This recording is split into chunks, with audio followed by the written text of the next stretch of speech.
لیں۔ اب آئیے قرآن کریم میں اللہ رب العزت نے پیغمبر کو تسلی دی۔ وہ تسلی کیا؟ میرے پیغمبر پہ جب وحی آتی تھی تو میرے نبی جلدی جلدی اس کو پڑھتے۔ اللہ نے تسلی دی، لا تحرک بہ لسانک لتعجل بہ، یہ تیسری آیت صدیق اکبر رضی اللہ عنہ کی شان میں۔ اے نبی آپ جلدی جلدی زبان کو حرکت نہ دیں۔ آپ کو اگر یہ فکر ہے کہ قرآن دنیا سے ختم ہو جائے گا، نہیں، ان علینا جمعہ و قرآن، اس قرآن کو جمع کرنا ہمارے ذمہ، ہم اس قرآن کو جمع کرنے کا ذمہ لیتے ہیں۔ سوال یہ ہوتا ہے جس بات کا ذمہ اللہ نے لیا یہ کس کے دور میں پورا ہو رہا ہے؟ حضرت ابوبکر صدیق رضی اللہ عنہ کے دور میں، کیونکہ ان کے دور میں 70 کے قریب صحابہ حافظ ایک جنگ میں شہید ہوئے۔ اب تشویش ہوئی کیونکہ قرآن تو سینہ بسینہ ہوتا تھا، کتابی شکل میں تو نہیں تھا۔ تو صدیق اکبر رضی اللہ تعالیٰ عنہ کو حضرت عمر نے، باقی حضرات نے مشورہ دیا کہ جی اگر اسی طرح حفاظ شہید ہوتے رہے تو قرآن تو دنیا سے مٹ جائے گا، اس کو کتابی شکل میں جمع کیا جائے۔ پہلے ابوبکر صدیق رضی اللہ عنہ نے انکار کیا کہ یہ اتنا بڑا کام ہے، بڑا سینسٹیو مسئلہ ہے، یہ میں کیسے کر سکتا ہوں۔ بعد میں اللہ نے ان کا شرح صدر کیا اور ان کے دور خلافت میں یہ قرآن کریم جمع ہوا۔ قرآن جمع کرنے کا جو ذمہ اللہ نے لیا وہ پورا سیدنا ابوبکر صدیق کے دور میں ہوا ہے۔ یہ صدیق اکبر رضی اللہ تعالیٰ عنہ ہیں۔ اس ایسے تو بے شمار آیات ہیں، لیکن میں ان کی خلافت کی جو اشارے ہیں قرآن میں اس کو بیان کر رہا ہوں کہ وہ امت میں سب سے افضل ہے۔ اب اگلی آیت دیکھیں، یہ سورہ نور کی آیت ہے اور آیت نمبر جو ہے 22 ہے۔ وَلَا يَأْتَلِ أُولُو الْفَضْلِ مِنْكُمْ وَالسَّعَةِ أَن يُؤْتُوا أُولِي الْقُرْبَى وَالْمَسَاكِينَ وَالْمُهَاجِرِينَ فِي سَبِيلِ اللَّهِ وَلْيَعْفُوا وَلْيَصْفَحُوا أَلَا تُحِبُّونَ أَن يَغْفِرَ اللَّهُ لَكُمْ وَاللَّهُ غَفُورٌ رَحِيمٌ۔ حضرت عائشہ رضی اللہ تعالی عنہا پر جب تہمت لگی، منافقین نے تہمت لگائی اور یہ بات اتنی پھیلی کہ ایک دو مسلمان بھی اس کے پروپیگنڈے کا یوں شکار ہوئے کہ انہوں نے کہا کہ یار کیا وجہ ہے یہ بات پھیلی ہے، کوئی غلطی تو نہیں ہوئی ہے ان سے، ایک دم شک کا اظہار کیا۔ تو اس میں ایک حضرت مصطح بھی تھے۔ تو اب صدیق اکبر رضی اللہ عنہ کے خالہ زاد بھائی تھے۔ اب جب قرآن کریم میں یہ سورہ نور میں حضرت عائشہ کی برات کا اعلان آیا نا، تو حضرت ابوبکر صدیق رضی اللہ عنہ چونکہ حضرت مصطح غریب تھے تو ان کی مالی معاونت کرتے تھے، مالی سپورٹ کرتے رہتے تھے، وقتاً فوقتاً انہیں کچھ نہ کچھ دیتے تھے۔ اب جب حضرت عائشہ کے بارے میں ان کے متعلق پتہ چلا کہ انہوں نے بھی اس طریقے سے کوئی بات کی ہے تو حضرت صدیق اکبر نے قسم کھا لی اب اس کے ساتھ تعاون نہیں کروں گا۔ اس نے ایسا کیا کیوں؟ بس نہیں دینا اب اس کو۔ اب دیکھیں یہ صدیق اکبر رضی اللہ عنہ جب یہ بات کی تو اللہ نے قرآن کریم بھیج دیا، اور قرآن کریم جو بھیجا تو وہ بھی تنبیہ کے انداز میں نہیں، واہ صدیق واہ، ڈانٹنے کے انداز میں نہیں، بلکہ ابو بکر کے لیے الفاظ کتنے خوبصورت چنے قرآن نے۔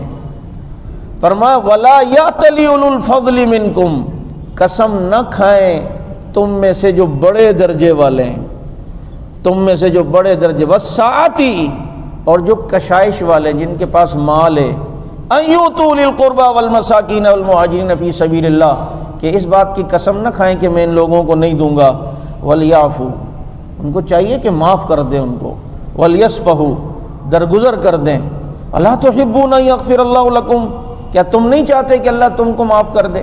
آپ ان کو معاف کریں، اللہ آپ کو معاف کر دے گا، وَاللَّهُ غَفُورٌ رَحِيمٌ، اللہ غفور الرحیم ہے۔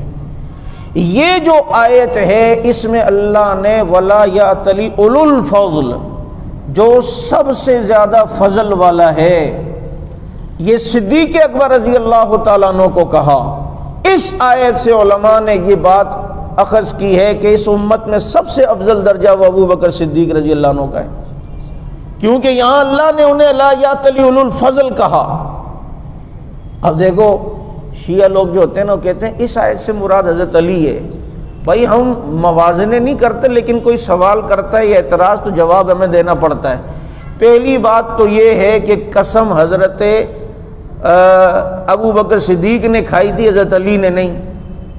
دوسری بات، یہ پیچھے واقعہ چل رہا ہے حضرت عائشہ کا، حضرت عائشہ بیٹی ابو بکر صدیق کی، حضرت علی کی نہیں۔ تیسری بات ہے کہ حضرت مصطح پر حضرت ابو بکر خرچ کرتے تھے، حضرت علی نہیں۔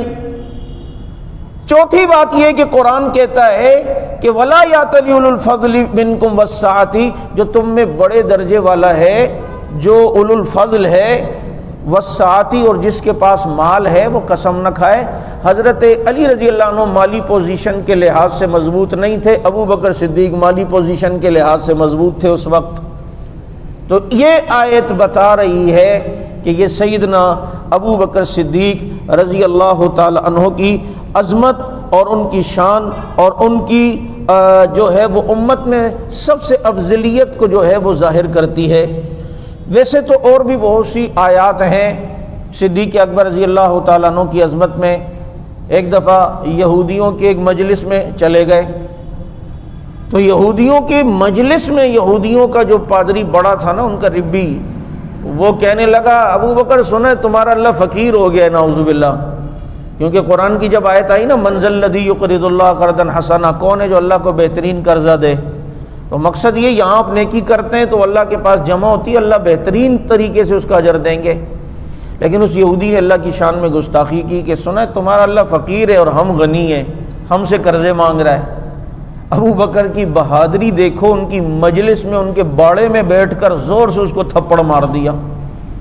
جو زور سے اس کو تھپڑ لگا نا، اب اس نے اپنی انسلٹ محسوس کی تو نبی کے پاس آ گیا اور کہا جی آپ کے ابو بکر نے ایسے ہی مجھے مارا بلا وجہ۔ ابو بکر صدیق کو نبی نے بلایا، بھائی تو نے کیوں مارا؟ کہا جی اس نے یوں گستاخی کی۔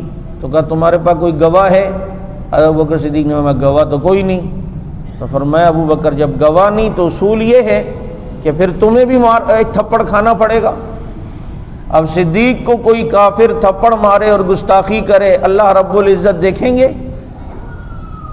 آسمانوں سے قرآن اتر آیا، لقد سمع اللہ قول الذین قالوا ان اللہ فقیر ونحن اغنیاء، اللہ نے ان کی بات سن لی ہے جو کہتے ہیں کہ اللہ فقیر اور ہم غنی ہیں۔ اگر زمین پر ابو بکر کا گواہ کوئی نہیں، آسمانوں سے اللہ ان کی گواہی دے گا، اور اللہ رب العزت نے گواہی دی۔ بس یہ بات تھی جو صدیق اکبر رضی اللہ عنہ کے متعلق، ویسے اور بھی بہت ساری آیات ہیں، لیکن آخر میں کچھ چیزیں آپ کو